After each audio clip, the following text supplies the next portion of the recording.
الحمدللہ 1990 سے ادارہ دعوت و ارشاد الیگزینڈریا ورجینیا کے زیر اہتمام ہر اتوار بعد نماز ظہر درس قرآن کا یہ انتہائی مبارک سلسلہ جاری ہے۔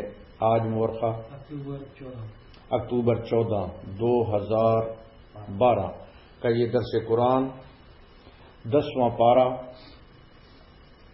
پہلا رکوع سورۃ انفال آیت نمبر 41 سے شروع ہو رہا ہے۔ اعوذ باللہ من الشیطان الرجیم، بسم اللہ الرحمن الرحیم، وَاعْلَمُوا أَنَّمَا غَنِمْتُم مِّن شَيْءٍ وَأَنَّ لِلَّهِ خُمُسَهُ وَلِلرَّسُولِ وَلِذِي الْقُرْبَى وَالْيَتَامَى وَالْمَسَاكِينِ وَابْنِ السَّبِيلِ إِن كُنتُمْ آمنتم بالله وما أنزلنا على عبدنا يوم الفرقان يوم التقى الجمعان والله على كل شيء قدير إذ أنتم بالعدوة الدنيا وهم بالعدوة القصوى والركب أسفل منكم ولو تواعدتم لاختلفتم بالميعاد ولكن ليقضي الله أمرا كان مفعولا ليهلك من هلك عن بينة ويحيى من حي عن بينة وإن الله لسميع عليم إذ يريكهم الله في منامك قليلا ولو أراكهم كثيرا لفشلتم ولتنازعتم في الأمر ولكن الله سلم إنه عليم بذات الصدور إذ يريكموهم إذ التقيتم في أعينكم قليلا ويقللكم في أعينهم ليقضي الله أمرا كان مفعولا وإلى الله ترجع الأمور صدق اللہ العظیم۔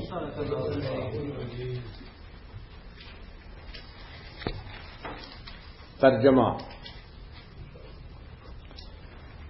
وَاعْلَمُوا أَنَّمَا غَنِمْتُم مِّن شَيْءٍ فَأَنَّ لِلَّهِ خُمُسَهُ وَلِلرَّسُولِ وَلِذِي الْقُرْبَى وَالْيَتَامَى وَالْمَسَاكِينِ وَابْنِ السَّبِيلِ،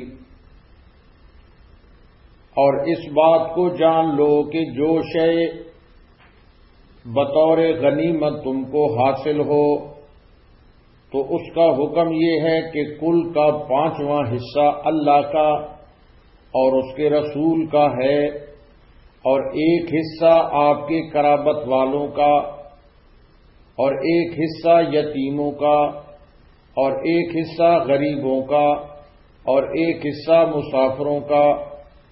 ان کنتم آمنتم باللہ، اگر تم اللہ پر یقین رکھتے ہو، وما انزلنا على عبدنا يوم الفرقان يوم التقى الجمعان، اور اس چیز پر جس کو ہم نے اپنے بندہ محمد الرسول اللہ پر فیصلے کے دن، یعنی جس دن کے بدر میں دونوں جماعتیں مومنین اور کفار کی باہم مقابل ہوئی تھی، نازل فرمایا تھا واللہ علی کل شیء قدیر، اور اللہ ہر شے پر پوری قدرت رکھنے والے ہیں۔ اذ انتم بالعدوۃ الدنیا وهم بالعدوۃ القصوى والركب اسفل منکم، اور یہ وہ وقت تھا کہ جب تم اس میدان میں ادھر والے کنارے پر تھے اور وہ لوگ یعنی کفار اس میدان کے ادھر والے کنارے پر تھے۔ والركب اسفل منکم، اور وہ قافلہ قریش کا تم سے نیچے کی طرف بچا ہوا تھا۔ وَلَوْ تَوَاعَدْتُمْ لَاخْتَلَفْتُمْ فِي الْمِيعَادِ، اور اگر تم اور وہ کوئی بات ٹھہراتے تو ضرور اس میں تم میں اختلاف ہوتا۔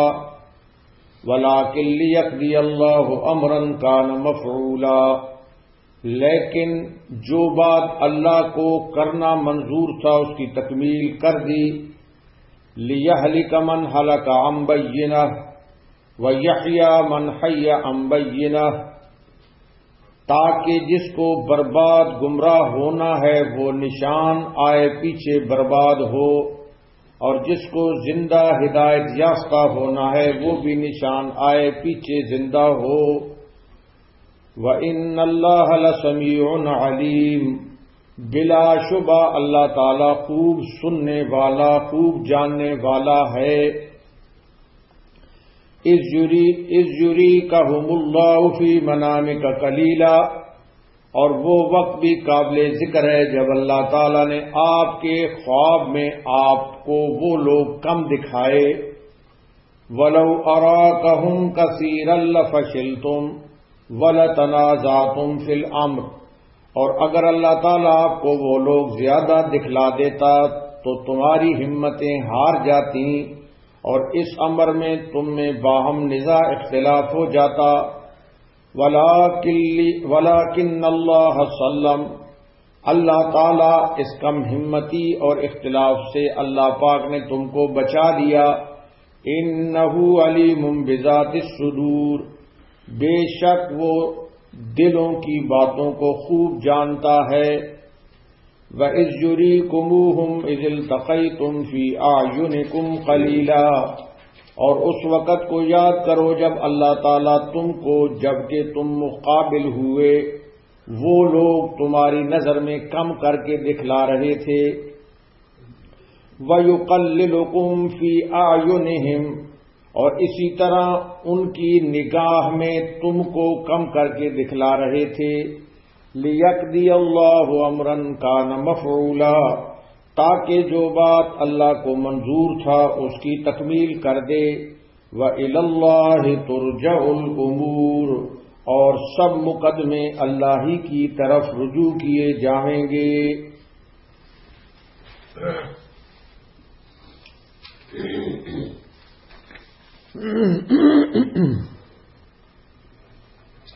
شروع صورت میں انفال یعنی غنائم کا ذکر تھا۔ یہ سورت انفال ہے۔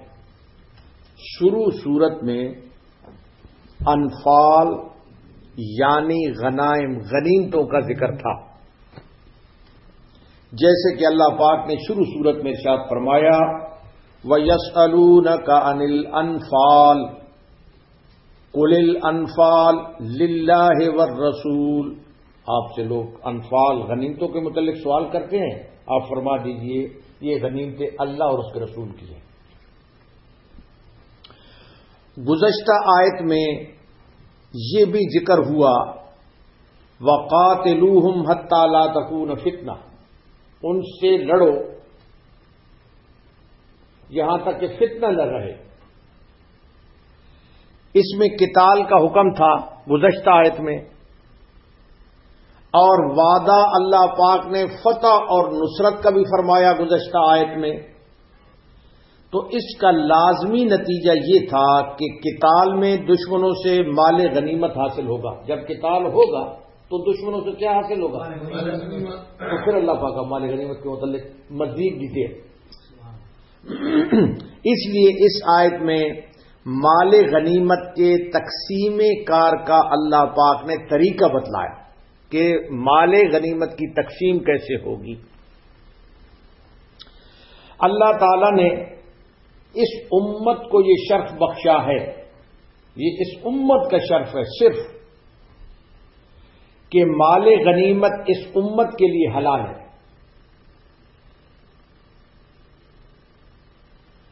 پہلی امتوں کے لیے مال غنیمت حلال نہیں تھا، بلکہ ان کے لیے یہ حکم تھا کہ مال غنیمت کو ایک میدان میں لے جاتے. پہلی امتوں والے مال غنیمت کو ایک میدان میں لے جاتے اور وہاں پر رکھ دیتے اور آسمان سے آگ آتی اور اس کو لے جاتی. یہ طریقہ تھا. اللہ تعالی نے اپنی رحمت سے اس امت کے لیے مال غنیمت کو حلال کر دیا. مال غنیمت کو کیا کر دیا؟ حلال کر دیا. پس اس آیت میں اللہ پاک اس کا طریقہ بتلاتے ہیں. تو یہ آیت شروع سورت کی آیت کی، یعنی کہ یسألونک عن الانفال، یہ اس کی تفصیل ہے.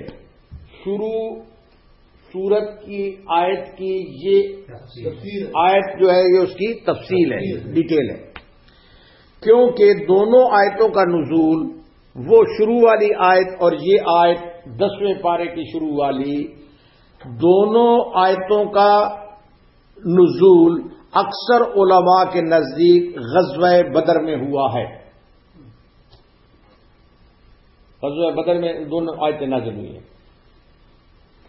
اس لیے یہ آیت گزشتہ آیت قل الانفال للہ والرسول کی قدر تفصیل ہے، ڈیٹیل ہے کہ جو مال غنیمت ملے اس کو اس کا 5واں حصہ، جو مال غنیمت ملے اس کا 5واں حصہ اللہ کا ہے، اس کے رسول کا ہے، اس کے قرابت والوں کا ہے، مسکینوں کا ہے، مسافروں کے لیے جو 5واں حصہ ہے. اور باقی ماندہ 5واں حصے کی تو یہ ڈیٹیل بتائی، باقی ماندہ وہ غنیمت وہ مقاتلین کا ہے، جنہوں نے قتال کیا، جنہوں نے جنگ کے اندر حصہ لیا، وہ ان کا ہے، وہ مقاتلین کا ہے. وہ کن کا ہے؟ وہ مقاتلین کا ہے. امام اعظم امام ابو حنیفہ رحمۃ اللہ علیہ کے نزدیک اس کو 2 حصے فرماتے ہیں. امام اعظم امام ابو حنیفہ رحمۃ اللہ علیہ کے نزدیک کہ 2 حصے سوار کو ملیں گے جو جنگ میں سوار ہو کر گیا ہے، 2 حصے اس کو ملیں گے، ایک اس کا اور ایک اس کے گھوڑے کا یا اس کا اونٹ کا.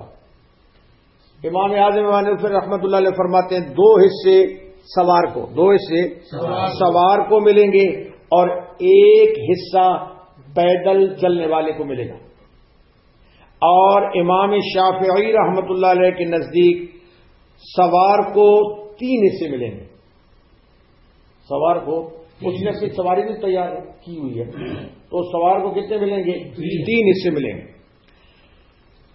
بہرحال یہاں پر اللہ پاک نے جس وقت اس غنیمت کے مسئلے کو ذکر فرمایا تو لفظ ما کو استعمال فرمایا. وَاعْلَمُوا أَنَّمَا غَنِمْتُم مِّن شَيْءٍ، یہ انا کے ساتھ ما لگا ہوا ہے. انا کے ساتھ کیا لگا ہوا ہے؟ ما. یہ ما غنمتم میں یہ ما عام ہے، ما کیا ہے؟ جو ہر چھوٹی بڑی چیز کو شامل ہے. یہ ما بتلاتا ہے کہ غنیمت کی ہر چھوٹی اور بڑی چیز کا یہ حکم ہے. مال غنیمت دو طرح کے ہوتے ہیں. کتنی طرح کے؟ مال غنیمت دو طرح کے ہوتے ہیں. ایک اموال منقولہ، جیسے سونا چاندی اور سامان ضرورت جیسے غلہ کپڑا وغیرہ، ان کو کہتے ہیں اموال منقولہ، جو نقل ہو سکتے ہیں، جو اٹھا کر لے جائے جا سکتے ہیں. اور دوسرے اموال غیر منقولہ، دوسرے اموال غیر منقولہ یعنی کہ مال غنیمت کے اندر غیر منقولہ جیسے زمین جائیداد،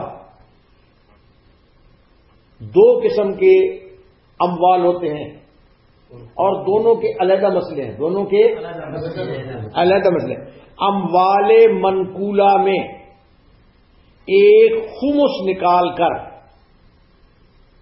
کتنے نکال کر؟ خمس، پانچواں حصہ. خمس کہتے ہیں پانچویں حصے کو. خمس کس کو بولتے ہیں؟ پانچویں حصے. تو اموال منقولہ میں توجہ آپ کی ہو رہی ہے نا؟ مسئلہ آ رہا ہے نا.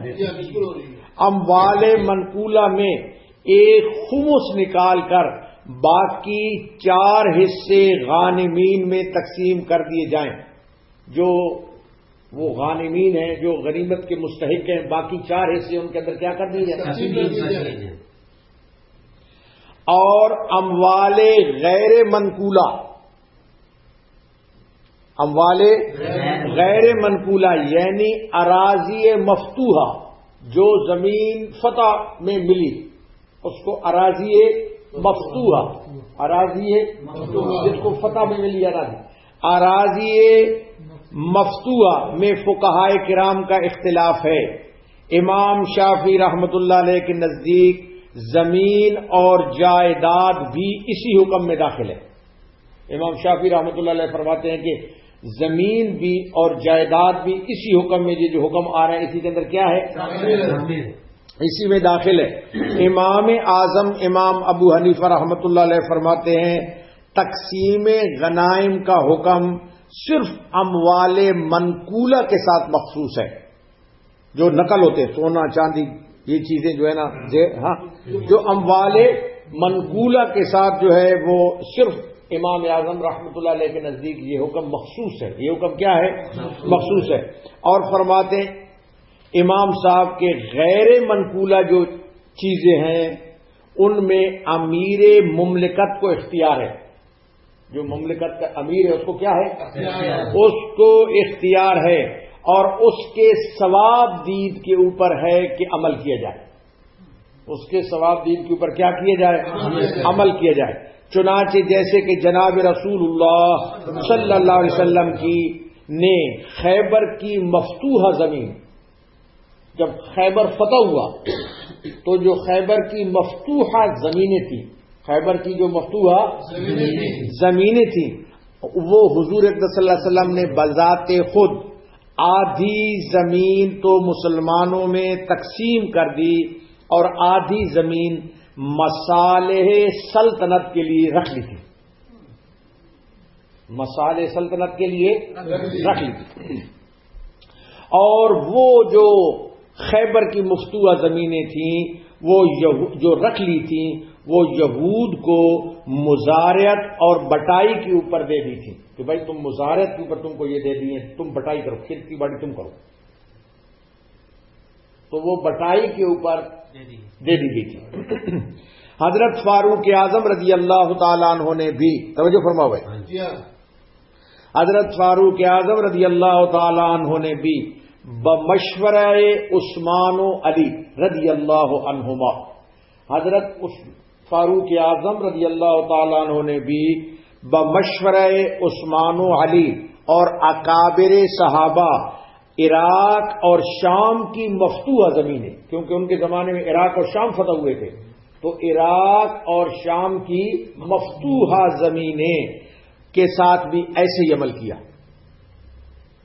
جیسے حضور اکرم صلی اللہ علیہ وسلم نے عمل کیا کہ وہاں کی زمینوں کو ان کے مالکوں کے ہاتھ میں رہنے دیا گیا، وہاں کی زمینوں کو ان کے مالکوں کے ہاتھ میں رہنے دیا گیا، اور ان زمینوں پر خراج مقرر کر دیا گیا۔ خراج کہتے ہیں ٹیکس کو۔ ان زمینوں کے اوپر کیا مقرر کر دیا؟ خراج مقرر کر دیا گیا، اور ان کی زوات یعنی کہ وہ جو لوگ تھے مفتوح زمینوں کے اوپر، ان کی زوات کے اوپر یعنی لوگوں کے اوپر جزیہ مقرر کر دیا گیا تھا۔ زمینوں کے اوپر خراج اور زوات کے اوپر لوگوں کے اوپر جزیہ، لوگوں کے اوپر جزیہ۔ تمام علماء اس پر متفق ہیں کہ اس آیت میں اللہ تعالی کا جو ذکر ہے یہ تبرک اور تعظیم کے لیے ہے۔ یہ جو فرمایا نا وَاعْلَمُوا أَنَّمَا غَنِمْتُم مِّن شَيْءٍ فَأَنَّ لِلَّهِ خُمُسَهُ، یہ جو خمس ہے اس کا پہلا جو مصرف بتایا اللہ، پہلا مصرف کیا فرمایا؟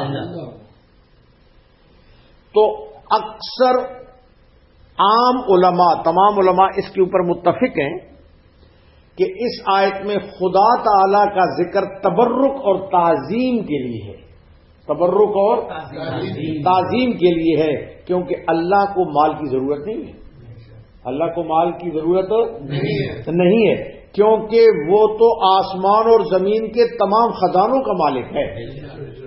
اللہ تو تمام آسمان اور زمین کے خزانوں کا مالک ہے، اور وہ تو تمام کائنات کا خالق ہے۔ اللہ کے نام کا 5واں حصہ انہی باقی 5 حصوں میں تقسیم کرنا ہے۔ اللہ کے نام کا 5واں حصہ یہ جو 5 جو آگے آ رہے ہیں انہی کے اندر کیا کرنا ہے؟ انہی کے اندر تقسیم کر دیا جائے۔ اور بعض علماء کہتے ہیں کہ نام جو اللہ پاک کا فرمایا گیا اس نام کا حصہ خانہ کعبہ کے اوپر خرچ کیا جائے۔ یہ بعض علماء کی رائے ہے کہ وہ جو مال غنیمت کا وہ جو 5واں حصہ ہے اس میں وہ ان 5 حصوں میں تقسیم کیا جائے، اور جو اللہ پاک کا حصہ ہے وہ خانہ کعبہ کے اوپر خرچ کیا جائے۔ کس کے اوپر؟ یہ بعض علماء کی رائے ہے، بعض علماء کی رائے ہے۔ اور رسول اللہ صلی اللہ علیہ وسلم کا حصہ یہ جو فرمایا نا وَاعْلَمُوا أَنَّمَا غَنِمْتُم مِّن شَيْءٍ فَأَنَّ لِلَّهِ خُمُسَهُ وَلِلرَّسُولِ، تو پہلا جو حصہ تھا وہ اللہ کا، پہلا حصہ اللہ کا، اس کے اوپر بات آ گئی۔ اب دوسرا حصہ کس کا؟ رسول کا، رسول اللہ کا۔ اب اس کے اوپر بات آ رہی ہے۔ فرماتے ہیں کہ رسول اللہ صلی اللہ علیہ وسلم کا حصہ امام اعظم رحمت اللہ علیہ کے نزدیک حضور پر نور کے وصال کے بعد ساکت ہو گیا ہے۔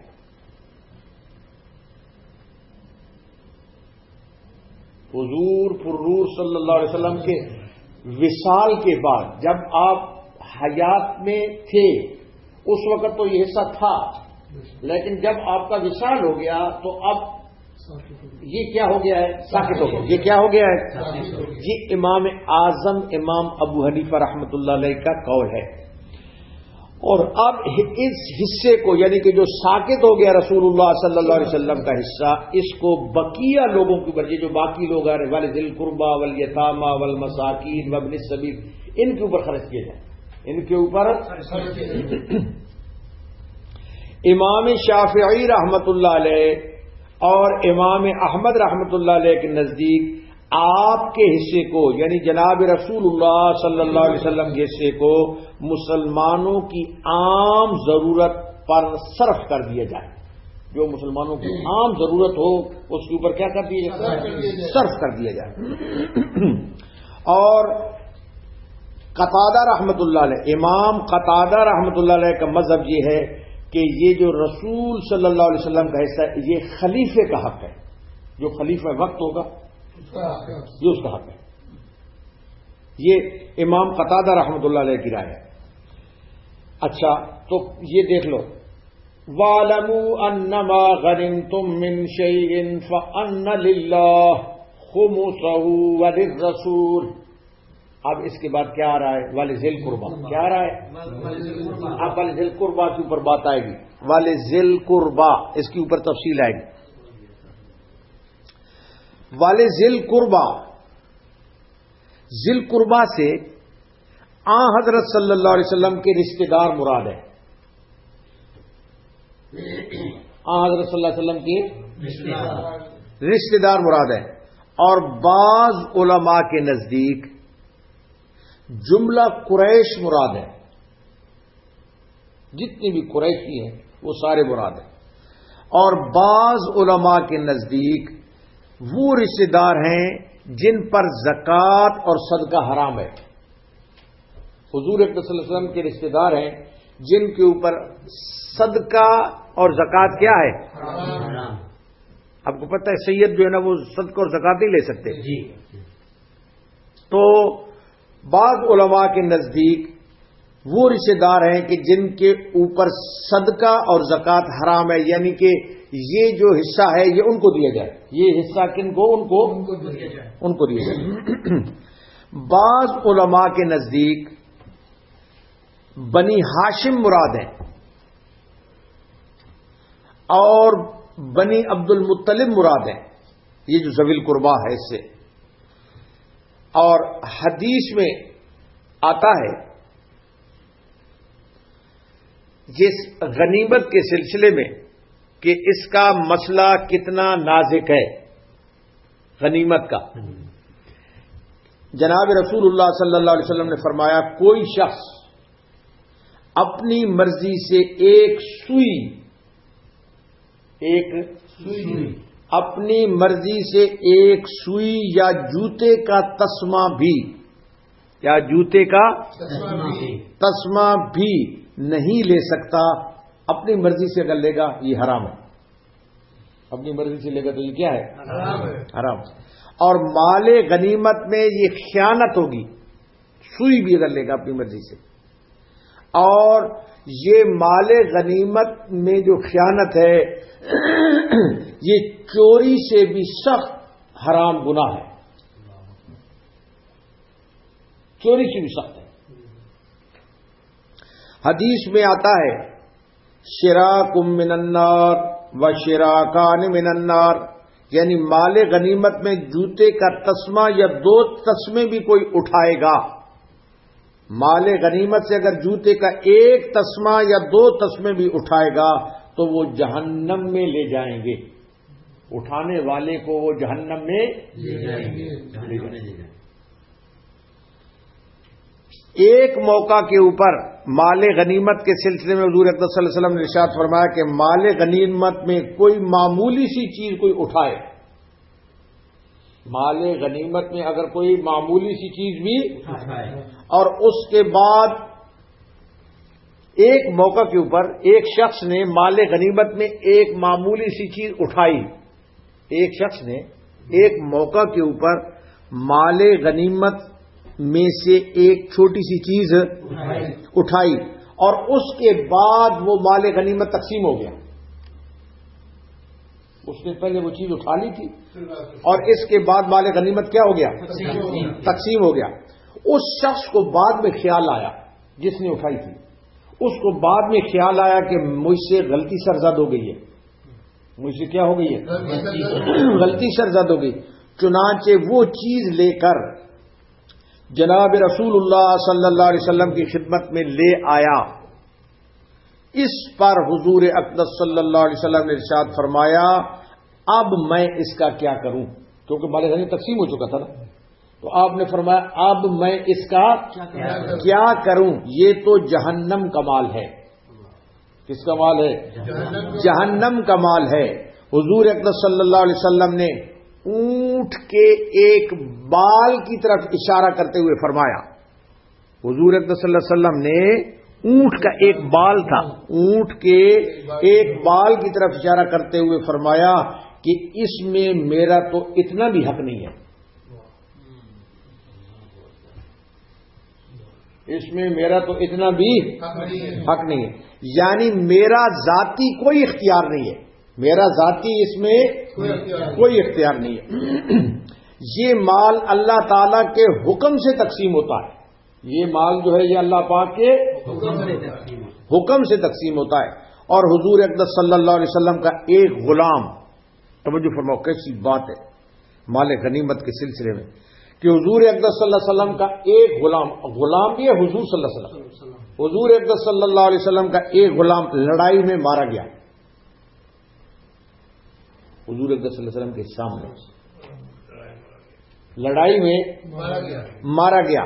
لوگوں نے حضور اقدس صلی اللہ علیہ وسلم کو خوشخبری دی، لوگوں نے حضور اقدس صلی اللہ علیہ وسلم کو خوشخبری دی کہ آپ کا غلام دشمن کے تیر سے ہلاک ہوا، آپ کا غلام دشمن کے تیر سے ہلاک ہوا۔ حضور اقدس صلی اللہ علیہ وسلم نے ارشاد فرمایا کلا، وہ شہید نہیں۔ آپ نے ارشاد فرمایا ہرگز وہ میرا جو غلام ہے وہ شہید نہیں ہے، آپ نے فرمایا، بلکہ فرمایا وہ میرا غلام وہ جہنم میں پڑا ہے۔ ارشاد فرمایا میرا وہ غلام کس میں ہے؟ جہنم میں پڑا ہے، کیونکہ اس نے مال غنیمت کی ایک چادری چوری کی تھی، ایک چادر چوری کی تھی، اس نے مال غنیمت کی ایک چادر چوری کر لی تھی، اور وہی چادر آگ کے شعلے بن کر اس کے جسم کے گرد لپٹ رہی ہے۔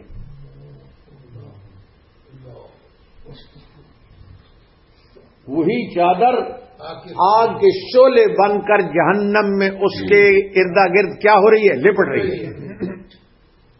یہ سن کر جب حضور صلی اللہ علیہ وسلم نے یہ ارشاد فرمایا، یہ سن کر لوگ بڑے خوف زدہ ہو گئے، یہ سن کر لوگ بڑے خوف زدہ ہو گئے، اور اس کے بعد کسی شخص نے مال غنیمت میں سے کوئی چیز بلا اجازت اور تقسیم حاصل کرنے کی کوشش نہیں کی۔ اس کے بعد کسی شخص نے بلا اجازت اور بغیر تقسیم کے مال غنیمت میں سے کوئی چیز اٹھانے کی کوشش نہیں کی۔ اور توجہ فرمائیں، اسلامی قانون کا یہی وہ امتیاز ہے، یہ جو اسلام کا قانون ہے اس کا یہی کیا ہے؟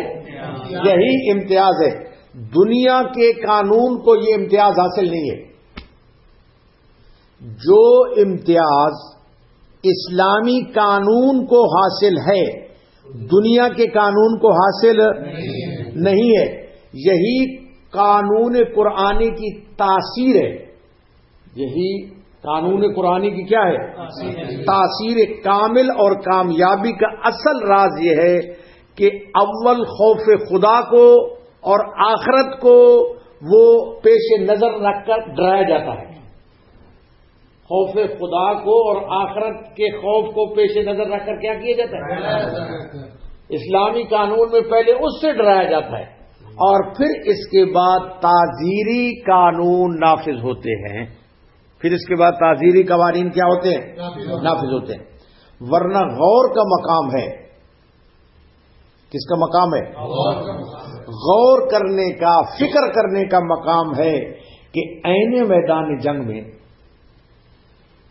افراتفری کا وقت ہے، اور جو اموال کفار کے قبضے میں حاصل کیے جائیں، جو اموال کفار کے قبضے سے کیا کی جائے؟ حاصل کیے جائیں، جن کی کوئی تفصیل نہ پہلے سے مسلمانوں کے امیر کو ہے، کیونکہ پہلے سے مسلمانوں کے امیر کو تو اس کی تفصیل کا پتہ نہیں ہے، اور نہ کسی دوسرے کو اس کی تفصیل کا پتہ ہے، اور موقع میدان جنگ کا ہے۔ موقع کس کا ہے؟ میدان جنگ کا ہے، جو عموماً جنگل اور صحرا ہوتے ہیں، جنگلوں اور صحراؤں میں ہوتی ہے، جو عموماً اور موقع جنگل اور صحرا ہوتے ہیں، جن میں چھپنے چھپانے کے ہزاروں مواقع موجود ہوتے ہیں، چیزوں کے چھپنے چھپانے کے ہزاروں مواقع موجود ہوتے ہیں۔ نرے قانون کے زور سے ان اموال کی حفاظت کسی کے بس میں نہیں ہے، کسی کی بس میں کسی کے بس میں نہیں ہے، صرف خوف خدا ہے۔ اور آخرت ہی وہ چیز ہے جس نے ایک مسلمان کو تھوڑا سا بھی تصرف کرنے سے باز رکھا ہے. تھوڑا سا بھی تصرف، سوئی دھاگے کے اندر بھی تصرف کرنے سے کیا رکھا ہے؟ باز رکھا ہے. تو لیجئے ایک دفعہ توجہ فرماؤ. وَاعْلَمُوا أَنَّمَا غَنِمْتُم مِّن شَيْءٍ فَأَنَّ لِلَّهِ خُمُسَهُ وَلِلرَّسُولِ وَلِذِي الْقُرْبَىٰ وَالْيَتَامَىٰ وَالْمَسَاكِينِ وَابْنِ السَّبِيلِ، اور اس بات کو جان لو کہ جو شے بطور غنیمت کے تم کو حاصل ہو تو اس کا حکم یہ ہے کہ کل کا 5واں حصہ اللہ کا اور اس کے رسول کا، اور ایک حصہ آپ کے قرابت داروں کا، اور ایک حصہ یتیموں کا، ایک حصہ غریبوں کا، اور ایک حصہ مسافروں کا. یہ خمس جو ہے یہ اس کے حصے بیان کیے گئے. باقی 4 تو غانمین کے. باقی 4 کن کے ہیں؟ غانمین کے. اب اس کے بعد ان کنتم آمنتم باللہ وما انزلنا علی عبدنا یوم الفرقان یوم التقى الجمعان. اس کا پہلے ترجمہ سن لیجئے پھر تشریح. اگر تم اللہ پر یقین رکھتے ہو اور اس چیز پر جس کو ہم نے اپنے بندہ محمد صلی اللہ علیہ وسلم پر فیصلے کے دن، یعنی جس دن کے بدر میں دونوں جماعتیں مومنین اور کفار کی باہم مقابل ہوئی تھی، نازل فرمایا تھا. توجہ فرماؤ. جنگ بدر کے دن جس میں حق اور باطل کا فیصلہ ہوا، حق اور باطل کا کیا ہوا؟ حق اور باطل کا فیصلہ ہوا. یہ سارا مال غنیمت تم کو اس کی تائید غیبی سے ملا ہے. اللہ پاک فرماتے ہیں کہ یہ جو سارا مال غنیمت تم کو ملا یہ ہمارے تائید غیبی سے ملا. کس سے ملا ہے؟ ہماری تائید غیبی سے ملا ہے.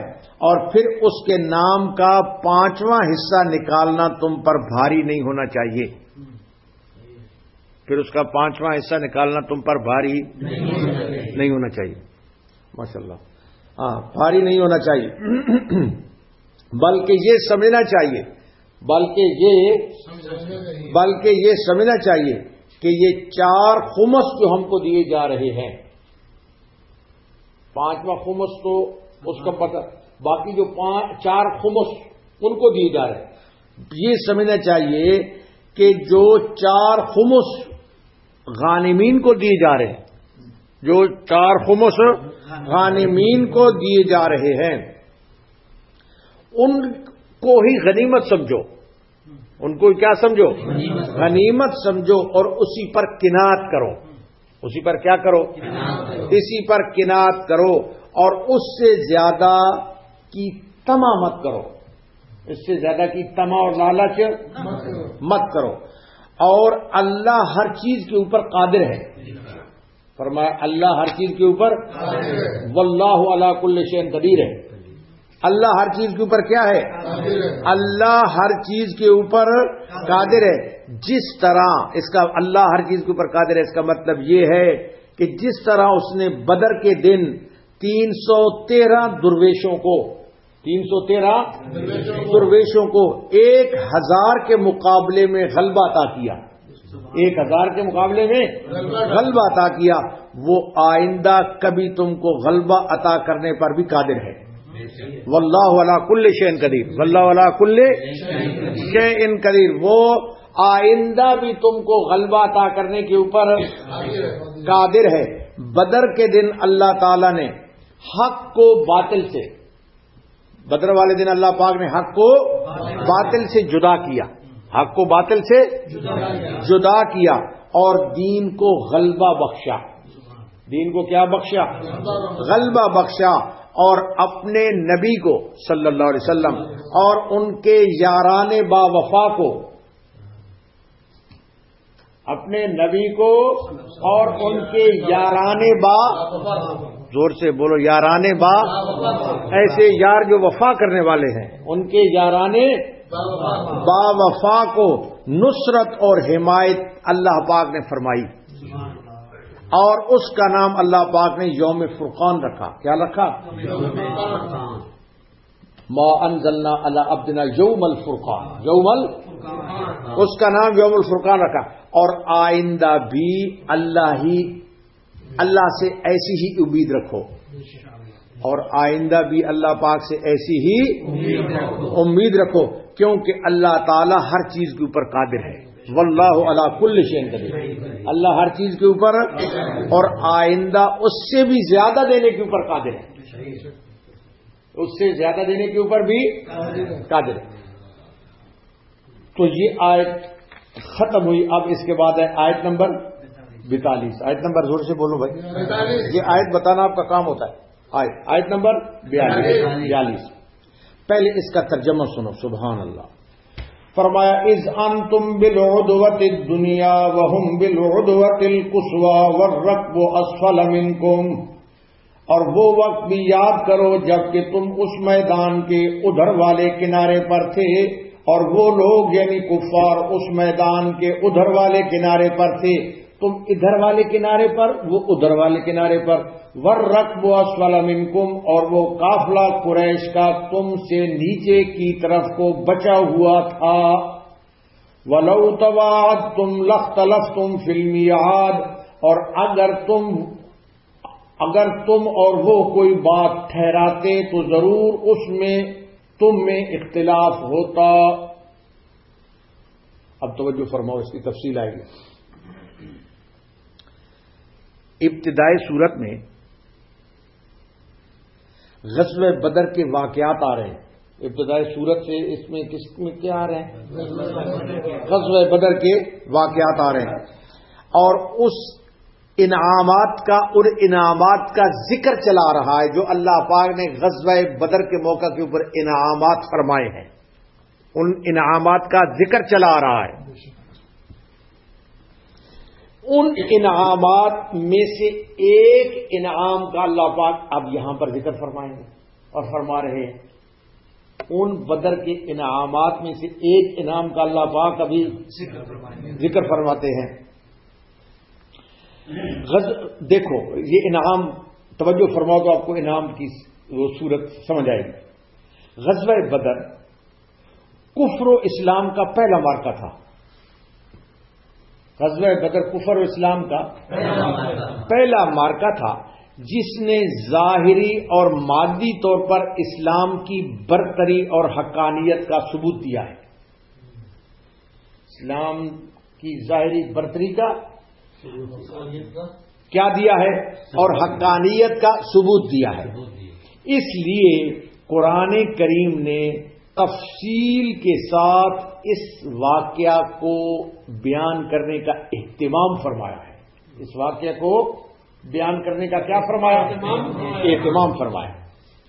اس مارکہ میں ظاہری اور مادی طور پر یہ جو غزوہ بدر تھا، اس میں ظاہری اور مادی طور پر مسلمانوں کے فتح پانے کا کوئی امکان نہیں تھا.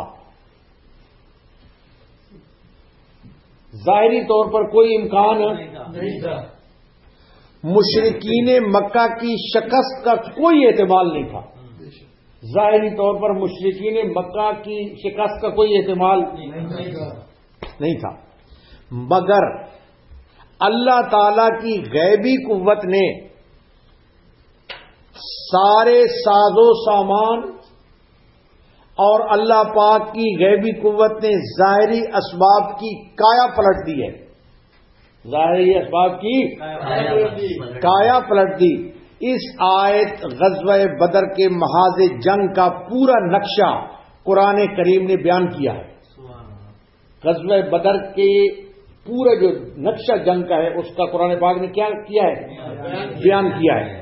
آیت کی تشریح میں چند الفاظ، یہ جو آیت ہے ابھی پڑھی گئی ہے، اس کے چند الفاظ اور لغات کی تشریح اس کو پہلے دیکھیں. نمبر 1 فرمایا ادوا. کیا فرمایا؟ ادوا کے معنی ہیں ایک جانب. ادوا کے معنی ہیں ایک جانب. ایک طرف. ادوا کے معنی ایک جانب، اور آگے ادوا کے بعد لفظ دنیا. دیکھ رہے ہو؟ دنیا. دنیا کے معنی ہوتے ہیں قریب. دنیا کے معنی ہیں قریب. اور آگے لفظ آ رہا ہے قصوى. ادوا کے ساتھ لفظ کیا آ رہا ہے؟ بالعدوۃ القصوى. یہ قصوى کے معنی ہوتے ہیں بعید، دور. قصوى کے معنی کیا ہیں؟ اقصا. اسی میں سے اقصا ہے. اقصا کہتے ہیں انتہائی دور، مسجد اقصا. اچھا، مسلمان ادوائے دنیا کے پاس تھے. اللہ پاک یہاں پر فرماتے ہیں مسلمان کس کے پاس تھے؟ ادوائے دنیا کے پاس تھے. اور کفار ادوائے قصوى کے پاس تھے. کفار ادوائے، پوری توجہ رکھو، ادوائے قصوى کے پاس تھے. مسلمانوں کا مقام اس میدان میں اس کنارے پر تھا. مسلمانوں کا مقام وہ جو میدان بدر تھا اس کنارے پر تھا جو مدینے سے قریب تھا. مسلمانوں کا مقام اس میدان کے کنارے پر تھا جو مدینے کے قریب تھا، اور کفار میدان کے دوسرے کنارے پر تھے جو مدینہ سے بعید تھا، جو مدینہ سے دور تھا. اسی سے لفظ بالعدوۃ الدنیا وہم بالعدوۃ القصوى. مسلمان اس میدان میں جس میں تھے وہ میدان مدینے کے، اور کفار اسی میدان میں جس میں تھے وہ مدینہ سے وہ دور تھا. ابو سفیان کا تجارتی قافلہ جس کی وجہ سے یہ سارا مارکا بپا ہوا، جس کی وجہ سے یہ سارا مارکا بپا ہوا، وہ ابو سفیان کا تجارتی قافلہ جس کی وجہ سے یہ سارا مارکا ہوا، وہ بھی مکہ سے آنے والے لشکر کفار سے قریب تھا.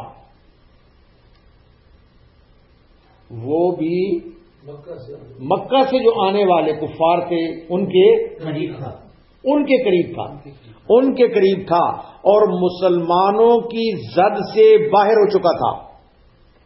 مسلمانوں کی زد سے باہر ہو چکا، اور 3 میل کے فاصلے پر وہ جو قافلہ تھا، یعنی کہ بدر میں ایسے تھے نا دونوں ایک دوسرے کے آمنے سامنے، تو یہ جو قافلہ ابو سفیان کا چل رہا تھا یہ 3 میل کے فاصلے پر سمندر کے کنارے کنارے چل رہا تھا. یہ جنگ کا نقشہ اللہ پاک پیش کر رہے ہیں نا، توجہ فرماؤ. تو وہ سمندر کے کنارے کنارے 3 میل کا فاصلہ تھا جس سے وہ ابو سفیان اپنے قافلے کو لے کر چل رہے تھے. اور اس نقشے جنگ کے بیان کرنے سے اللہ پاک کا مقصد یہ بتلانا ہے، اللہ پاک کا مقصد یہ بتلانا ہے کہ جنگی اعتبار سے مسلمان بالکل بے موقع تھے. جنگی اعتبار سے مسلمان بالکل بے موقع جگہ ٹھہرے ہوئے تھے جہاں سے دشمن پر قابو پانے کا بلکہ اپنی جان کے بچانے کے بھی امکانات نہیں تھے. دشمن کے اوپر قابو پانا تو درکنار، اپنی جان کے بچانے کے بھی امکانات نہیں تھے، کیونکہ اس میدان میں وہ جانب جو مدینے سے قریب تھی، جس کے متعلق اللہ پاک نے فرمایا کہ جو مدینہ کے قریب جانب ہے، یہ جانب ریتلی زمین تھی. یہ کیسی زمین تھی؟ ریتلی زمین تھی جس پر چلنا بھی 2 بھر تھا. ریتلی زمین کے اوپر چلنا کیا ہوتا ہے؟ 2 بھر ہوتا ہے. چلنا بھی 2 بھر تھا، اور پھر پانی کی بھی کوئی جگہ ان کے پاس نہیں تھی. پانی کی بھی کوئی جگہ ان کے پاس نہیں تھی. اور مدینہ سے بعید جہاں پر کفار تھے، میدان کے وہ جگہ جہاں جو مدینہ سے عدوۃ القصوى، جہاں پر کفار کی جگہ کا نقشہ، وہاں جہاں پر کفار تھے، جہاں پر کفار نے اپنا پڑاؤ ڈالا ہوا تھا، وہ صاف زمین تھی. وہ کیا تھی؟ وہ صاف زمین تھی، اور پانی بھی وہاں پر قریب تھا، پانی بھی وہاں پر قریب تھا، اور اس میدان میں دونوں کفاروں کا پتہ دے کر یہ جو میدان ہے، اس میدان میں دونوں کناروں کا پتہ دے کر، دونوں اس میدان کے دونوں کناروں کا کیا دے کر؟ پتہ دے کر بتلایا کہ دونوں لشکر بالکل آمنے سامنے تھے، دونوں لشکر دونوں آمنے سامنے تھے، اور کسی طاقت یا ضعف دوسروں سے مخفی نہیں رہ سکتا تھا. یعنی جس وقت آمنے سامنے تھے دونوں لشکر، تو کسی کا بھی ضعف اور قوت کسی سے مخفی پوشیدہ نہیں تھی، کسی سے مخفی اور پوشیدہ نہیں تھی. اور نیز یہ بھی بتلایا کہ مشرکین مکہ کے لشکر کو یہ اطمینان بھی تھا، جو مشرکین مکہ کا لشکر تھا اس کو یہ اطمینان بھی تھا کہ ہمارا تجارتی قافلہ مسلمانوں کی زد سے نکل چکا ہے، جس کے لیے آئے ہوئے ہیں. ہمارا جو قافلہ ہے وہ مسلمانوں کی زد سے نکل چکا ہے، اور اب اگر ہمیں ضرورت پڑے تو وہ ہماری مدد بھی کر سکتا ہے. قافلہ اگر ہم کو ضرورت پڑے تو ہماری مدد بھی کر سکتا ہے. اس کے بالمقابل مسلمانوں نے اپنی جگہ کے اعتبار سے بھی، جو مسلمان تھے وہ اپنی جگہ کے اعتبار سے بھی تکلیف اور پریشانی میں مبتلا تھے، تکلیف اور پریشانی مبتلا تھے، اور کہیں سے کمک آنے کا بھی کوئی احتمال نہیں تھا. ان کو تو کمک مل سکتی تھی، لیکن ان کو کہیں پر کمک آنے کے بھی احتمال نہیں تھا. اور یہ بات پہلے سے متعین تھی، یہ بات پہلے سے متعین کہ ہر آدمی کو یہ بات معلوم ہے کہ مسلمانوں کے لشکر کی تعداد 313 تھی.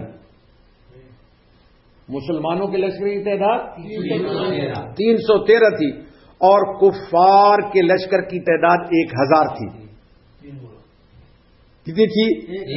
مسلمانوں کے پاس نہ سواری کی تعداد کافی تھی اور نہ اسلحہ کی، اور اس کے بالمقابل لشکر کفار ان تمام چیزوں سے آراستہ تھا، ان تمام چیزوں سے آراستہ تھا. نہ مسلمان اس مارکے میں کسی مسلح لشکر سے جنگ کی تیاری کر کے مسلمان نہیں نکلے تھے.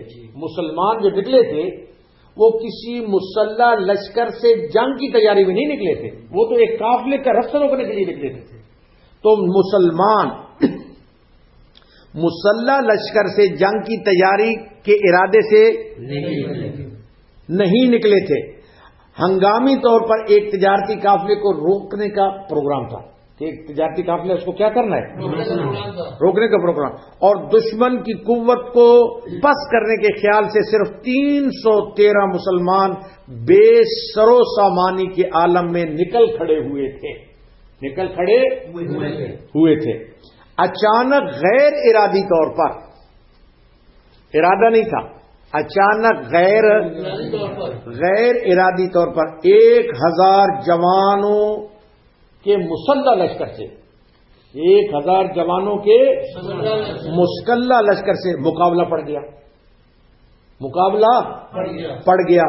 قرآن کی اس آیت نے بتلایا کہ لوگوں کی نظر میں یہ واقعہ اگرچہ اتفاقی حادثہ کی صورت میں تھا، لوگوں کی نظر میں یہ واقعہ ایک اتفاقی حادثہ کی صورت میں تھا، اور یہ بغیر ارادے کے پیش آیا.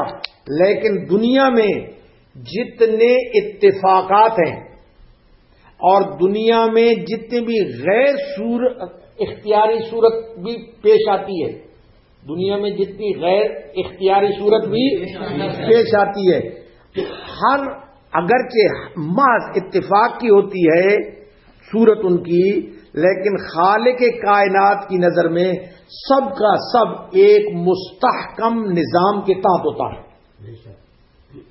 آدمی کہتے ہیں اتفاقی طور پر میں گیا ایکسیڈنٹ ہو گیا، لیکن جو خالق کائنات ہے اس کی نظر میں ایک مستحکم جو اس کا نظام ہے اس کے تحت ہو رہا ہے. اس کے کیا ہو رہا ہے؟ اس کے تحت ہوتا ہے. اس میں اللہ کے نظام میں کوئی چیز بے ربط اور بے موقع نہیں ہے. اللہ کے نظام میں کوئی چیز بے موقع اور بے ربط نہیں ہے. جب پورا نظام سامنے آ جائے اس وقت انسان کو پتہ لگ سکتا ہے. جب پورا نظام پتہ لگ جائے سامنے آ جائے تو لوگوں کو پتہ لگ سکتا ہے کہ اس اتفاقی واقعہ میں کیا کیا حکمتیں چھپی ہوئی تھیں. کیا کیا حکمتیں چھپی ہوئی تھیں. اب اسی غزوہ بدر کے موقع کے لوگ، اسی غزوہ بدر کے موقع کو لوگ اس اتفاقی اور غیر اختیاری صورت سے ظاہر میں یہ مصلحت تھی. اللہ پاک نے فرمایا، نقشہ پیش کرنے کے بعد اللہ پاک نے پہلے نقشہ بیان فرمایا اور پھر فرمایا یہ اس کی جو ہے نا مصلحت کیا تھی. فرمایا وَلَوْ تَوَاعَدْتُمْ لَاخْتَلَفْتُمْ فِي الْمِيعَادِ، اگر تم اور وہ کوئی بات ٹھہراتے تو ضرور اس میں تم میں اختلاف ہوتا. توجہ فرماؤ، یعنی توجہ فرماؤ، یعنی اگر عام دنیا کی جنگوں کی طرح یہ جنگ بھی، جیسے جنگیں لڑی جاتی ہیں، اگر عام دنیا کی جنگوں کی طرح یہ جنگ بدر بھی تمام پہلوؤں پر غور و فکر کرنے کے بعد لڑی جاتی، تمام پہلوؤں کے اوپر غور و فکر کر کے لڑی جاتی اور باہمی قراردادیں پاس کرنے کے بعد لڑی جاتی، تو فرمایا تم حالات کا تو تقاضا یہ تھا کہ یہ جنگ نہ ہوتی. حالات کا تقاضا یہ تھا کہ یہ جنگ کبھی بھی نہ ہوتی، یہ جنگ کبھی بھی نہ ہوتی، بلکہ اس میں اختلاف پڑ جاتا. لَاخْتَلَفْتُمْ فِي الْمِيعَادِ، اس میں کیا پڑ جاتا؟ اس میں اختلاف پڑ جاتا. خواہ اس طرح کے خود مسلمانوں کی رائے اپنی قلت اور کمزوری کہ بھائی ہم قلیل ہیں اور ہم کیا ہیں؟ کمزور ہیں، اور مقابل جو ہے ان کی کثرت اور ان کی قوت کو دیکھ کر، ان کی اور قوت کو دیکھ کر مختلف ہو جاتی، رائے کیا ہو جاتی؟ مختلف ہو جاتی.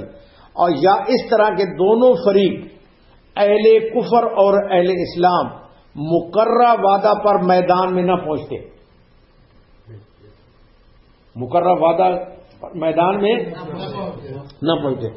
مسلمانوں کو تو اپنی قلت اور کمزوری دیکھ کر اقدام کی ہمت نہ کرتے، اور کفار پر حق تعالی نے مسلمانوں کا رعب جمایا ہوا تھا. کفار کے اوپر حق تعالی نے مسلمانوں کے دلوں پر کیا جمایا ہوا تھا؟ رعب جمایا ہوا تھا. وہ کثرت اور قوت کے باوجود مقابلے پر آنے سے گھبراتے، وہ مقابلے پر آنے سے گھبراتے. اس لیے قدرت کے مستحکم نظام نے، اس لیے قدرت کے مستحکم نظام نے دونوں طرف ایسے حالات پیدا کر دیے، دونوں طرف ایسے حالات پیدا کر دیے کہ سوچنے سمجھنے کا موقع ہی نہیں ملا. سوچنے سمجھنے کا، اگر سوچنے سمجھنے کا موقع ہوتا تو یہ نہ ہوتا. سوچے سمجھنے کا موقع ہی نہیں ملا.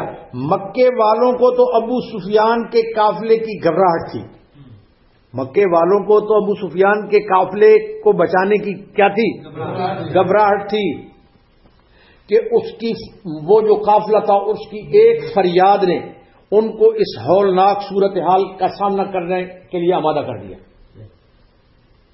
اور سوچے سمجھنے پر ان کو یعنی کہ آمادہ کر دیا. اور مسلمانوں کو اس خیال نے کہ ہمارے مقابلے میں، مسلمانوں کو یہ خیال تھا کہ ہمارے مقابلے میں کوئی جنگی مسلح لشکر نہیں ہے. مسلمان اس وجہ سے نکلے کہ ہمارے سامنے کوئی مسلح لشکر نہیں ہے، ایک معمولی تجارتی قافلہ ہے، ایک معمولی تجارتی قافلہ ہے.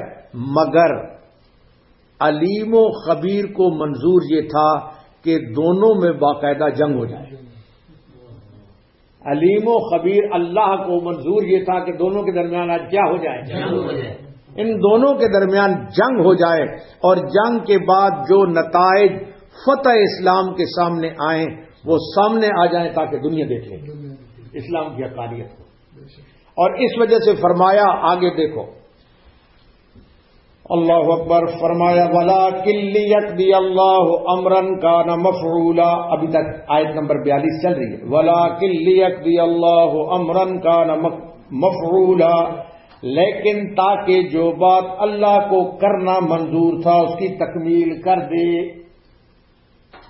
اللہ پاک کو جو کرنا منظور تھا اللہ پاک اس کی کیا کر دے، حالات نہیں تھے، حالات، لیکن اللہ کو جو کرنا تھا اللہ کو، سبحان اللہ، یعنی ان حالات کے باوجود، توجہ فرماؤ، یعنی ان حالات کے باوجود جنگ اس لیے ہو رہی کہ اللہ تعالیٰ کو جو کام کرنا تھا، اللہ پاک کو جو کام اس کی اللہ پاک تکمیل کر دے، اس کی اللہ پاک تکمیل کر کے دکھائیں، اور وہ یہ تھا کہ 1000 جوانوں کے مسلح باسمان لشکر کے مقابلے میں 313 بے سر و سامان فاقہ زدہ مسلمان، ایک ٹولی ہے، فاقہ زدہ مسلمانوں کی ایک کیا ہے، ایک ٹولی ہے، اور وہ بھی محاذ جنگ کے اعتبار سے بے موقع ہے، محاذ جنگ کے اعتبار سے ان کی جو جگہ تھی وہ کیا ہے، بے موقع ہے۔ جب اس پہاڑ سے ٹکراتی ہے، کس سے ٹکراتی ہے، جب اس پہاڑ سے ٹکراتی ہے تو پہاڑ پاش پاش ہو جاتا ہے، تو پہاڑ پاش پاش ہو جاتا ہے، اور یہ چھوٹی سی جماعت فتح مند ہو جاتی ہے، یہ چھوٹی سی جماعت فتح مند ہو جاتی ہے، جو کھلی آنکھوں سے مشاہدہ ہے، جو کھلی آنکھوں سے کیا ہے، جو کھلی آنکھوں سے مشاہدہ ہے کہ اس کی جماعت، یعنی کہ یہ جو جماعت تھی، مسلمانوں کی جماعت تھی، اس کے پیٹھ کے اوپر کوئی بڑی قدرت اور طاقت کام کر رہی تھی، یہ جو جماعت تھی اس کی پیٹھ کے اوپر کوئی قدرت اور طاقت کام کر رہی تھی، جس سے 1000 لشکر محروم تھا، جس سے 1000 والا لشکر کس سے تھا، محروم تھا۔ اور یہ بھی ظاہر ہے کہ اس کی تائید اسلام کی وجہ سے، جس کی جو تائید ہوئی ہے کس کی وجہ سے، اسلام کی وجہ سے ہوئی ہے، اور ان کو جو محرومی ہوئی ہے وہ کفر کی وجہ سے ہوئی ہے، ان کو جو محرومی ہوئی اس سے کس سے ہوئی، کفر کی وجہ سے ہوئی تھی، جس میں حق و باطل اور کھرے اور کھوٹے کا، حق اور باطل اور کھرے اور کھوٹے کا پورا امتیاز سمجھدار آدمی کے سامنے آ گیا، سمجھدار آدمی کے سامنے آ گیا۔ اس لیے آخر میں اللہ پاک نے ارشاد فرمایا، اس آیت کے آخر میں اللہ پاک نے کیا ارشاد فرمایا لِيَهْلِكَ مَنْ هَلَكَ عَنْ بَيِّنَةٍ وَيَحْيَىٰ مَنْ حَيَّ عَنْ بَيِّنَةٍ، اللہ پاک نے فرمایا تاکہ جس کو برباد گمراہ ہونا ہے وہ نشان آئے پیچھے برباد ہو، اور جس کو زندہ ہدایت یافتہ ہونا ہو وہ بھی نشان آئے پیچھے زندہ ہو۔ توجہ فرماؤ، فرمایا یہ اللہ پاک نے یہ واقع بدر میں اسلام کی کھلی حقانیت، اسلام کی اور کفر اور شرک کے باطل اور مردود ہونے کو اللہ پاک نے کھول دیا، اللہ پاک نے کھول دیا تاکہ آئندہ جو ہلاکت میں پڑے وہ بھی دیکھ بھال کر پڑے، اور جو زندہ رہے وہ بھی دیکھ بھال کر زندہ رہے، جو ہلاکت میں پڑے وہ بھی دیکھ بھال کر، اور جو زندہ رہے وہ بھی دیکھ بھال کر زندہ رہے، اندھیرے میں کوئی نہ رہے اور مغالطے میں کوئی نہ رہے۔ اور اس وجہ سے آخر میں فرمایا وَإِنَّ اللَّهَ لَسَمِيعٌ عَلِيمٌ، اور بلا شبہ اللہ تعالیٰ خوب سننے والا، خوب جاننے والا ہے، یعنی سب کے دلوں میں چھپے ہوئے کفر اور ایمان تک اس کے سامنے ہیں، اور ہر ایک کی جزا و سزا بھی اللہ کے سامنے ہے۔ اب اس کے بعد آیت نمبر کون سی ہے بھائی؟ 43۔ پہلے ترجمہ سنو، فرمایا اِذْ يُرِيكَهُمُ اللَّهُ فِي مَنَامِكَ قَلِيلًا وَلَوْ أَرَاكَهُمْ كَثِيرًا لَفَشِلْتُمْ وَلَتَنَازَعْتُمْ فِي الْأَمْرِ وَلَٰكِنَّ اللَّهَ سَلَّمَ إِنَّهُ عَلِيمٌ بِذَاتِ الصُّدُورِ۔ اور وہ وقت بھی قابل ذکر ہے جب اللہ تعالیٰ نے آپ کے خواب میں آپ کو وہ لوگ کم دکھائے، اور اگر اللہ تعالیٰ نے آپ کو وہ لوگ زیادہ دکھلا دیتے تو تمہاری ہمتیں ہار جاتی اور اس امر میں تم میں باہم نزاع اور اختلاف ہو جاتا، لیکن اللہ تعالیٰ نے اس کم ہمتی اور اختلاف سے بچا لیا، بے شک وہ دلوں کی باتوں کو خوب جانتا ہے۔ اب توجہ فرماؤ، فرمایا اب یہ جو دونوں یہ آیت اور اس کی جو بعد والی آیت آ رہی ہے نا، یہ جو دونوں آیتیں ہیں اس میں ایک خاص کرشمہ اللہ پاک کی کرشمہ قدرت کا ذکر ہے۔ اللہ پاک کے ایک کرشمہ قدرت کا ذکر ہے جو غزوہ بدر کے میدان میں اس غرض کے لیے عمل میں کرشمہ قدرت لایا گیا ہے۔ وہ کیا کرشمہ قدرت تھا کہ ایسا نہ ہونے پائے کہ دونوں لشکروں میں سے کوئی بھی میدان چھوڑ کر اس جنگ کو ختم نہ کر ڈالے۔ اللہ پاک نے ایک اور کرشمہ دکھایا کہ ایسا نہ ہونے پائے کہ ان دونوں لشکروں میں کوئی لشکر میدان چھوڑ کر بھاگ نہ جائے۔ یہ اللہ پاک وہ کرشمہ بتاتے ہیں، وہ اللہ اکبر، وہ کرشمہ قدرت یہ تھا کہ لشکر کفار اگرچہ واقعہ میں مسلمانوں سے 3 گنا تھا، لشکر کفار جو تھا وہ مسلمانوں سے کتنا تھا؟ 3 گنا، مسلمانوں سے 3 گنا تھا، مگر اللہ تعالی نے محض اپنی قدرت کاملہ سے مسلمانوں کو ان کی تعداد بہت کم کر کے دکھائی، مسلمانوں کو ان کی تعداد بہت اللہ پاک نے کم کر کے دکھائی تاکہ مسلمانوں میں کمزوری اور اختلاف پیدا نہ ہو، تاکہ مسلمانوں میں اختلاف اور کمزوری اور اختلاف پیدا نہ ہو۔ اور یہ واقعہ جو کم کر کے دکھانا ہے 2 مرتبہ پیش آئے۔ کتنی مرتبہ؟ 2 مرتبہ۔ اب وہ دیکھو کیسے اللہ پاک نے کم کر کے دکھایا۔ 2 مرتبہ وہ یوں واقعہ پیش آیا کہ ایک مرتبہ تو جناب رسول اللہ صلی اللہ علیہ وسلم کو خواب میں دکھایا گیا، ایک دفعہ حضور صلی اللہ علیہ وسلم کو خواب میں دکھایا گیا، آپ صلی اللہ علیہ وسلم نے سب مسلمانوں کو بتلا دیا جس سے ان کی ہمتیں بڑھ گئیں، یعنی حضور صلی اللہ علیہ وسلم کو ان کی تعداد کم دکھائی گئی جس سے حضور صلی اللہ علیہ وسلم نے مسلمانوں کو بیان فرمایا تو مسلمانوں کی ہمتیں بڑھ گئیں، تعداد کم ہے، تعداد کم ہے، ہمتیں بھی بڑھ گئیں۔ دوسری مرتبہ عین جنگ میں، دوسری مرتبہ عین جنگ میں جبکہ دونوں فریق آمنے سامنے تھے، دونوں فریق آمنے سامنے تھے، مسلمانوں کو ان کی تعداد کم دکھائی گئی، مسلمانوں کو کفار کی تعداد کم دکھائی گئی۔ وہ ایسے کہ حضرت عبداللہ ابن مسعود رضی اللہ تعالیٰ عنہ فرماتے ہیں کہ ہماری نظر میں اپنے مقابل لشکر ایسے نظر آ رہا تھا، حضرت عبداللہ ابن مسعود فرماتے ہیں ہماری نظر میں مقابل کا لشکر ایسے نظر آ رہا تھا کہ میں نے اپنے قریب کے ایک آدمی سے کہا کہ یہ 90 آدمی کی تعداد میں ہوں گے، یہ جو لوگ ہیں یہ کتنی تعداد میں ہوں گے؟ 90 کتنی کی تعداد میں ہوں گے؟ 90 کی تعداد میں ہوں گے۔ اس شخص نے جن کو حضرت عبداللہ بن مسعود نے فرمایا، انہوں نے کہا نہیں میرے خیال میں یہ 100 ہے، میرے خیال میں یہ کیا ہے؟ 100 ہے۔ اللہ 1000 کا لشکر تھا، تو اللہ پاک نے اپنے قدرت کے کرشمے سے کم دکھایا۔ کتنا دکھایا؟ اللہ پاک فرماتے ہیں کہ ہماری یہ بھی قدرت کا کرشمہ ہے، کم دکھایا۔ اور آخر آیت میں اس کے ساتھ یہ بھی مذکور ہے وَيُقَلِّلُكُمْ فِي أَعْيُنِهِمْ، یعنی اللہ تعالیٰ نے مسلمانوں، توجہ فرماؤ، اللہ تعالیٰ نے مسلمانوں کو بھی مقابل کے لشکر میں کم کر کے دکھایا۔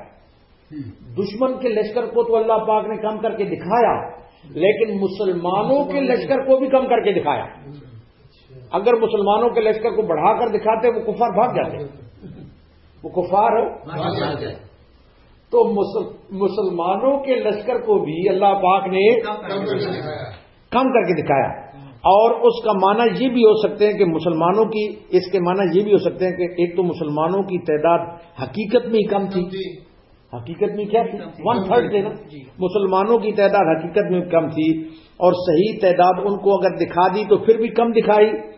اور یہ بھی ہو سکتا ہے کہ جتنی تعداد واقعہ میں تھی، واقعہ میں 313 تھی نا، جتنی تعداد واقعہ میں تھی اس سے بھی کم کر کے دکھایا گیا، اس سے بھی کم کر کے دکھایا گیا. جیسے بعض روایات میں ہے کہ ابو جہل نے مسلمانوں کے لشکر کو دیکھ کر، ابو جہل نے مسلمانوں کے لشکر کو دیکھ کر اپنے ساتھیوں سے کہا کہ ان کی تعداد اس سے زیادہ معلوم نہیں ہوتی جن کی خوراک ایک اونٹ ہو. کہنے لگا کہ ان کی تعداد اس سے زیادہ معلوم نہیں ہوتی مسلمانوں کی جن کی خوراک، وہ تعداد کا اندازہ اونٹ سے لگاتے تھے. تو جن کی خوراک ایک اونٹ ہو. عرب میں کسی لشکر کی تعداد معلوم کرنے کے لیے اس سے اندازہ قائم کیا جاتا تھا، اس سے اندازہ قائم کیا جاتا تھا کہ کتنے جانور ان کی خوراک میں ذبح ہوتے ہیں، کتنے جانور ان کی خوراک میں ذبح ہوتے ہیں.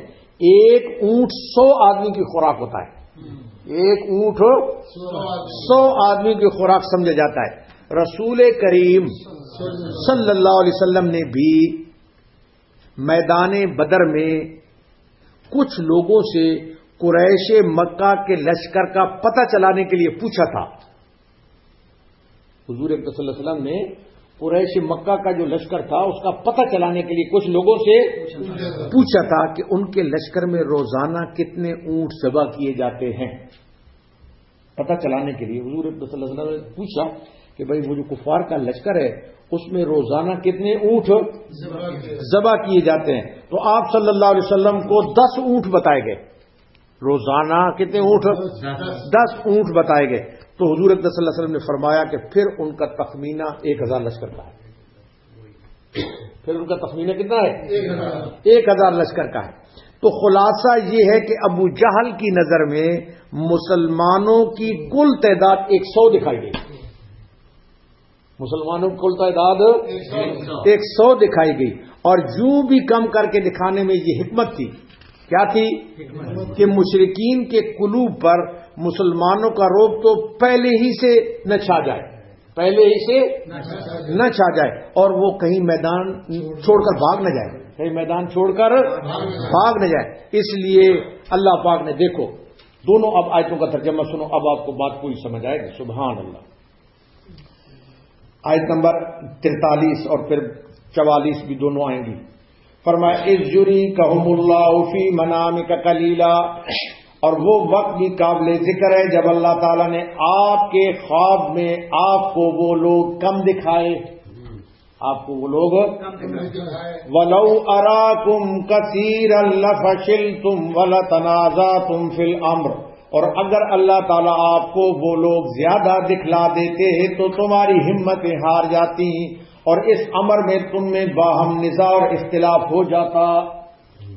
وَلَكِنَّ اللَّهَ سَلَّمَ، لیکن اللہ تعالیٰ کم ہمتی اور اختلاف سے اللہ نے تم کو بچا لیا.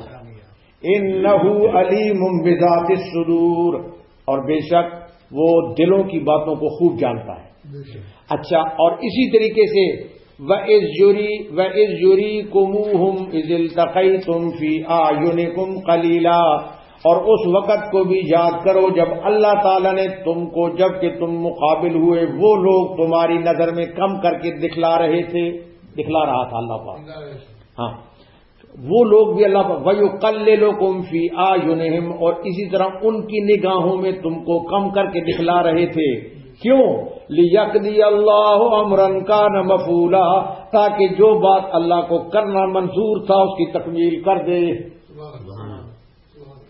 تاکہ اللہ پاک کو جو کام کرنا تھا اس کی تکمیل کر دے. اللہ اکبر. لِيَقْضِيَ اللَّهُ أَمْرًا كَانَ مَفْعُولًا، یعنی یہ کرشمہ قدرت اور آنکھوں میں تصرف اس لیے ظاہر کیا گیا کہ جو کام اللہ تعالیٰ کرنا چاہتا ہے، جو کام اللہ پاک کرنا وہ پورا ہو جائے، یعنی مسلمانوں کی قلت اور بے سامانی کے باوجود فتح ہو جائے اور اسلام کی حقانیت اور تائید غیبی کا اظہار ہو جائے. تائید غیبی کا کیا ہو جائے؟ اظہار.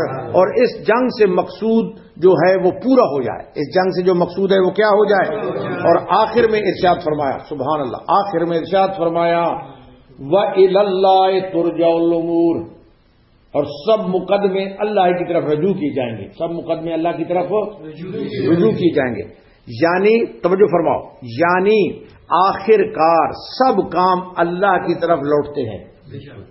آخر کار سارے کام جو چاہے کرے اور جو چاہے حکم دے، جو چاہے وہ کرے اور جو چاہے حکم دے. قلت کو چاہے کثرت سے بدل دے، قلت کو چاہے کثرت سے بدل دے، اور قوت کو چاہے ضعف سے بدل دے، قوت کو چاہے ضعف سے بدل دے، اور کم کو زیادہ کر دے اور زیادہ کو کم کر دے. یہ سب اللہ پاک کی طرف کام جو ہے لوٹتے ہیں. ربنا تقبل منا انك انت السميع العليم وتب علينا انك انت التواب الرحيم.